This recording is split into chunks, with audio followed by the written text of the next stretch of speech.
मी आणि आपला happy boy अकू first time जाणार होते का दुसऱ्या स्टेटमध्ये, ते पण बाईक राईड करत.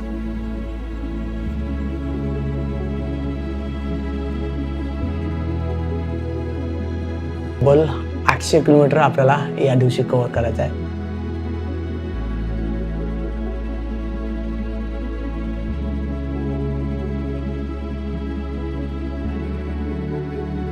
लाईक कोस्ट राईड भेटेल, देन माउंटेन रोड्स भेटेल, देन काही हिडन प्लेसेस पण भेटेल.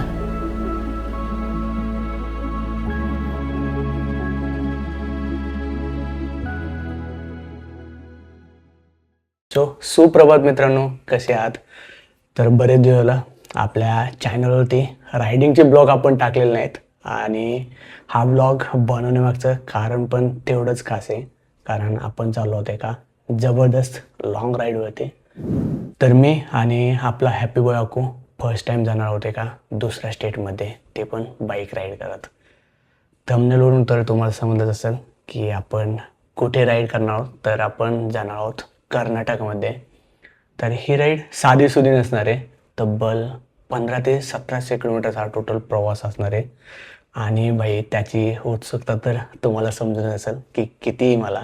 त्यामुळेच आजच्या ब्लॉगमध्ये मी तुम्हाला सांगणार आहे या ट्रिपसाठी आपण काय काय प्री प्लॅनिंग केलेलं आहे आणि काय काय प्लेसेस पाहणार आहेत आणि हा आपला पूर्ण एकंदरीत 4 दिवसाचा प्रवास कसा असणार आहे.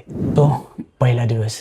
तर पहिल्या दिवसाची सुरुवात होणार आहे पुण्यामधून, म्हणजेच विमाननगरमधून, आणि डेस्टिनेशन असणार आहे आपलं गोकर्णा. म्हणजेच अंदाज लावू शकतात की आपल्याला तब्बल 550 ते 600 किलोमीटर अंतर राईडच्या पहिल्या दिवशी कव्हर करायचं आहे. म्हणजे किती ॲडव्हेंचरस असणार आहे आणि किती मजा पण येणार आहे. तो दुसरा दिवस. तर दुसऱ्या दिवशी आपण गोकर्णमध्ये थोडा आराम केल्यानंतर एक 8-10 वाजता, 8 ते 9 वाजता ब्रेकफास्ट करून आपल्या राईडला सुरुवात करणार आहोत towards Murudeshwar, then Udupi, and then समसे म्हणून एक गाव आहे कर्नाटकमध्ये, जिथंच नेत्रावती ट्रेकचा ते बेस विलेज आहे. तर आपला डेस्टिनेशन ते गावच असणार आहे, म्हणजे समसे गाव असणार आहे. आणि या दिवसाचा आपला टोटल प्रवास असणार आहे ऑलमोस्ट 270 ते 300 किलोमीटर. सो दुसऱ्या दिवशी पण आपल्याला बऱ्यापैकी अंतर कव्हर करायचे आहे, but as compared to the first day थोडं कमी आहे. आणि रोड्स पण आपल्याला मे बी चांगले भेटणार आणि सिनिक असणार आहेत. आणि मी फर्स्ट टाईम, म्हणजे याच्या अगोदर पण आपण लाईक महाराष्ट्रामध्ये कोस्टर राईड केलेली, बट अदर स्टेटमध्ये कोस्टर राईड करणार आहोत. सो हा अनुभव कोस्टर राईड करण्याचा वेगळाच असतो आणि तो आपण अनुभवणार आहोत. तर आता राईडचा तिसरा दिवस असणार आहे आणि ह्या दिवशी आपण राईड करणार नाहीत, तर आपण करणार आहोत एक ट्रेक, जो कर्नाटकमधला प्रसिद्ध ट्रेक आहे, म्हणजेच नेत्रावती ट्रेक. जवळपास 8 ते 10 किलोमीटरचा हा ट्रेक असणार आहे आणि पूर्ण दिवस आपला ह्या ट्रेकमध्ये जाणार आहे. सो हा जो थर्ड डे तो या ट्रेकला समर्पित करणार आहोत आपण. जर तुम्ही पण हा ट्रेक करणार असाल तर एक टिप देतो. आपण नॉर्मली महाराष्ट्रामध्ये खूप सगळे ट्रेक करतो, बट आपल्याला लाईक कुठं बुकिंग करण्याच्या अगोदर लाईक प्री बुकिंग करण्याची गरज पडत नाही आहे.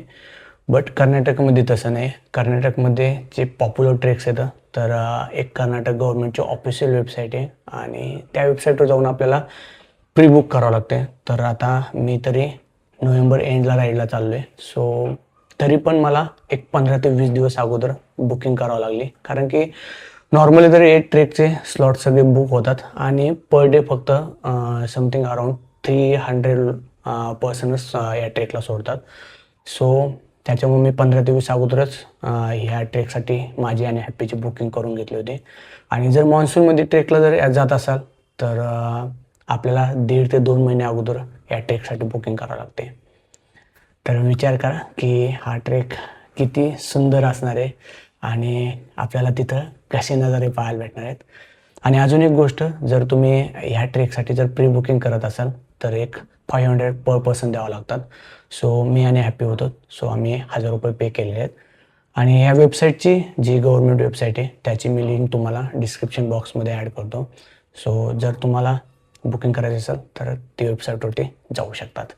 सो आपण चौथ्या दिवशी, म्हणजेच या ट्रिपच्या लास्ट दिवशी आपण आपल्या परतीच्या प्रवासाची सुरुवात करणार आहोत. म्हणजे जो नेत्रावती ट्रेक आहे त्याचं जे बेस विलेज आहे समसे, तर या समसे गावातूनच आपला परतीचा प्रवास चालू होणार आहे. समसेगाव, देन बेळगाव, देन कोल्हापूर आणि देन पुणे. सो तब्बल 800 किलोमीटर आपल्याला या दिवशी कव्हर करायचा आहे. एक तर लास्ट डे असणार आहे राईडचा आणि वरून एवढा डिस्टन्स कव्हर करायचा आहे. आणि मला वाटतं की पूर्ण राईडमधला हा सगळ्यात लॉंगेस्ट डिस्टन्स असणार आहे. म्हणजे आपल्याला खूपच जास्त कष्ट घ्यावं लागणार त्या दिवशी. सो एकंदरीत खूपच ॲडव्हेंचरस होणार आहे वाटतं ही राईड. असा असणार आहे आपल्या 4 दिवसाच्या राईडचा प्लॅन. आणि अजून एक गोष्ट, जर आपण एवढ्या लांबच्या राईडवरती जातो आहेत आणि नवीन स्टेटमध्ये जातो आहेत, अनोळखी रस्ते असणार आहेत, अनोळखी लोकं पण असणार आहेत. सो या केसमध्ये आपली बाईक कुठं ब्रेकडाऊन नाही झाली पाहिजे. आपल्या बाईकवरती 100% विश्वास असला पाहिजे. सो यासाठीच मी आपल्या बाईकची फुल सर्व्हिसिंग करून घेतलेली आहे आणि तसेच ब्रेक पॅड चेंज केले आहेत, ब्रेक ऑइल टॉपअप करून घेतलेले आहेत. तसेच छोटे-मोठे अजून बाकीचे कामं केलेले आहेत. ॲक्सिलेटर वायर चेंज केलेला आहे. लाईक आपली बाईक जवळपास 6 ते 7 वर्ष जुनी आहे. सो आत्तापर्यंत मी एकदाही वायर चेंज नव्हता केला. बट फर्स्ट टाईम मी आता केबल चेंज केली, कारण की मी काही राईडमध्ये अनुभवलं आहे की थोडा ॲक्सिलेशनमध्ये लॅग वाटतो आहे. सो म्हटलं एकदा आता चेंज करून टाकूयात. अजून आपल्या बाईकचा रिअर टायर पण आपण चेंज केलेला आहे. तो आरामशीर 1000-1200 किलोमीटर तरी गेला असता. एकही पंक्चर त्या टायरवरती नव्हतं. बट रिस्क नको. सो तो पण टायर आपण चेंज केलेला आहे. फ्रंट टायर आपण लास्ट मंथमध्येच टाकलेला होता. सो अजून याच्या व्यतिरिक्त आपण बाईकचा लाईट पण चेंज केलेला आहे. लास्ट टाईम मी नानापेठमध्ये आपला ओरिजिनल लाईट होता तो रिप्लेस केला. वाटलं की याचा थ्रो जास्त पडेल, बट भाई तो डुप्लिकेट लाईट निघाला. सो पुन्हा शोरूमला गेलो, नवीन ओरिजिनल लाईट टाकलेला आहे. बट आता याचा थ्रो आय होप की चांगलाच पडणार आहे. कारण आपण, मला वाटतं या राईडमध्ये आपल्याला first day and last day may be आपल्याला नाईट ड्राईव्ह करावं लागू शकतो. सो गाडीच्या लाईटचा थ्रो चांगला असला पाहिजे. सो एकंदरीत आपण एवढं बाईकमध्ये काम केलेलं आहे. देन येते आपली सेफ्टी. सो तुम्हाला तर माहिती आहे की आपण ज्यावेळेस ब्लॉगिंग स्टार्ट केली होती तेव्हापासून आपण बजेटनुसार आपण स्लोली अँड ग्रॅज्युअली ॲक्सेसरीज घेत गेलो आहेत. तर आता नवीन स्टेटमध्ये जातो आहेत आणि लांबचा पल्ला आहे. सो आता कुठंतरी सेफ्टीवरती, म्हणजे अगोदर पण सेफ्टीवरती फोकस देत होतो, बट आता असं वाटतंय की रायडिंग जॅकेट घेतला पाहिजे. सो यासाठीच आपण रायनॉक्सचा ARGT घेतलेला आहे.